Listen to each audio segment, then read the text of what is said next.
5 shocking facts about Zheng He's voyages. You won't believe number 3. In 1405, Chinese mariner Zheng He set sail on a mission to find exotic treasures and bring them back to his emperor. His fleet consisted of more than 180 ships, each one larger than any other vessel afloat at the time. All told, they carried over 40,000 men, including sailors, soldiers, and civilians. Together, they traveled more than 40,000 miles, stopping along the way at ports from Malaysia to Mozambique. But these voyages were no pleasure cruise. They were fraught with danger. Storms, disease, and attacks from pirates all threatened to derail Zheng He's mission. Despite the odds, though, he pressed on, and in the end, his efforts paid off big time. He brought back with him riches beyond the wildest dreams of his contemporaries. Well, maybe not really. You see, those stunning statistics we just shared aren't actually about Zheng He's voyages. They're about those of Christopher Columbus, a Spanish explorer considered one of history's greatest heroes. But when it comes to Zheng He, things are a little different. His voyages, which took place several decades before Columbus, are often overshadowed by the European age of discovery.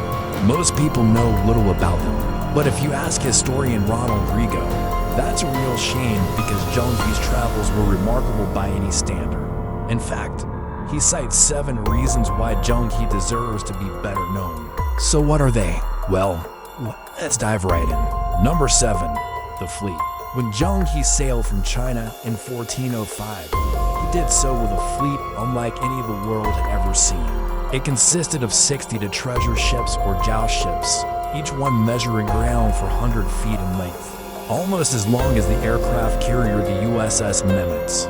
They were also 80 feet wide and 55 feet tall, boasting capacities of nearly 18,000 tons. By comparison, Columbus's flagship, the Santa Maria, was only about 75 feet long and 25 feet wide. In other words, Zheng He's fleet would have dwarfed Columbus's by every measure. But that wasn't the only way Zheng He's voyages outclassed those of the Europeans. His crews also dwarfed them. On his first voyage alone, which kicked off in July of 1405, Zheng He led a crew of over 52,000 men, a number that would make any modern naval fleet blush.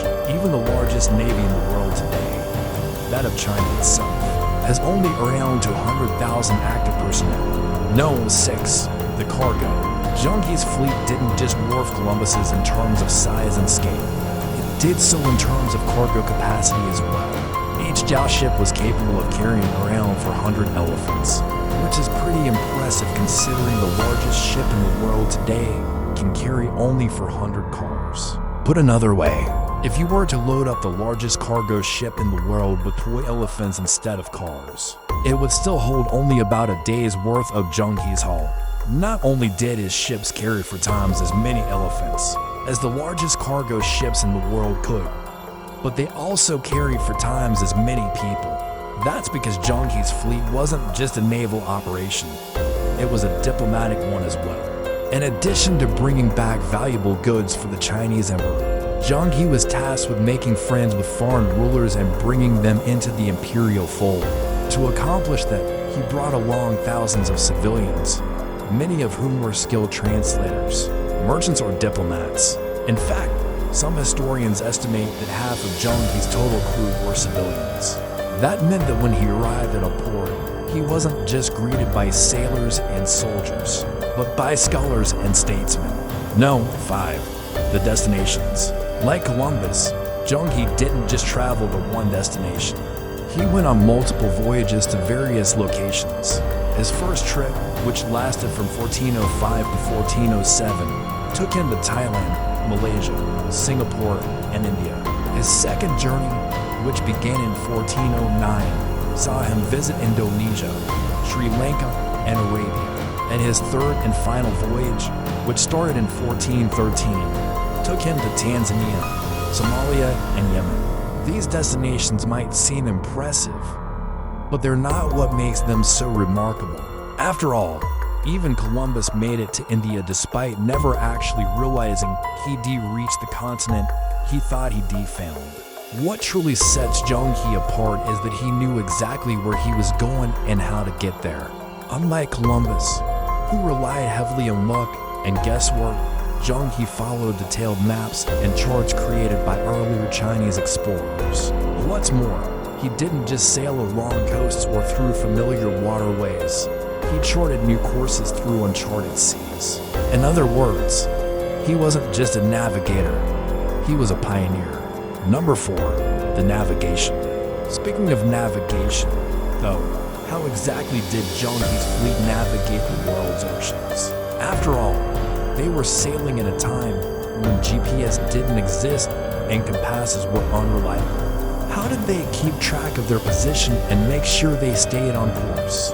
Well, they did it using something called celestial navigation, which involves using the stars to determine latitude and longitude. This technique had been developed by Chinese astronomers centuries earlier, and it allowed sailors to plot their position on the globe using nothing more than a sextant and a star chart.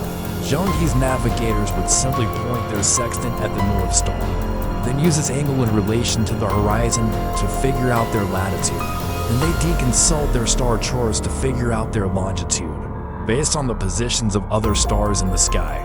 This method was incredibly accurate, and it allowed Zheng He's fleet to sail halfway around the world without getting lost. No. 3. The maps. The accuracy of Zheng He's navigation is reflected in the maps he produced. Unfortunately, though, we don't have any original copies of those maps today. The oldest map we have that depicts his voyages is a copy of a copy, and is only a partial copy at that. Still, it's the best evidence we have of what Zheng He's maps look like, and it shows that his cartographers weren't just copying old maps, they were charting new ones. The map shows not just the countries and coastlines Zheng He visited, but also previously unknown islands and waterways. In fact, some historians believe that Zheng He may have been the first European to discover the island of Madagascar.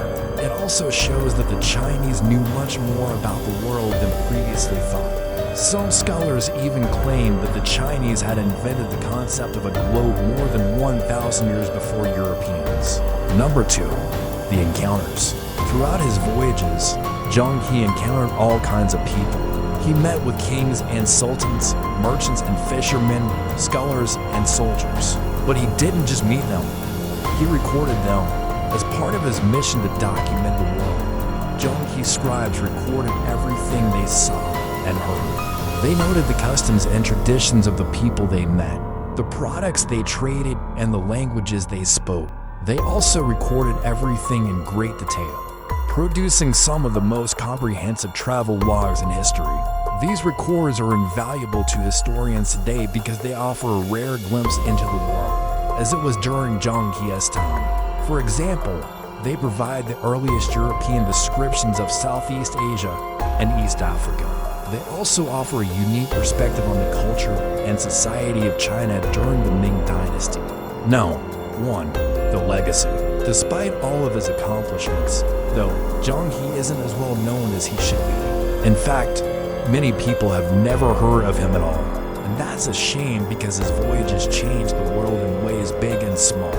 First and foremost, they helped to open up trade between China and the rest of the world. Before Zheng He, Chinese goods were largely confined to China. But after his voyages, Chinese silk, porcelain, and spices could be found as far away as Africa and Europe. Secondly, Zheng He's voyages helped to promote cultural exchange between China and other parts of the world. His ships brought back not just goods, but ideas, customs, and traditions.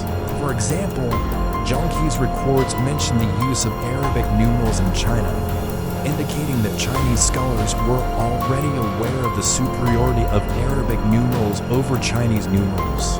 Finally, Zheng He's voyages planted the seeds for the age of exploration. In fact, many historians argue that Zheng He's voyages were a major factor in why European explorers set sail in the 15th century. After all, if the Chinese could explore the world, why couldn't they?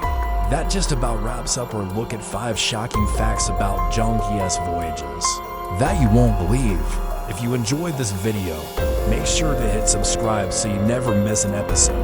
Until next time, stay curious.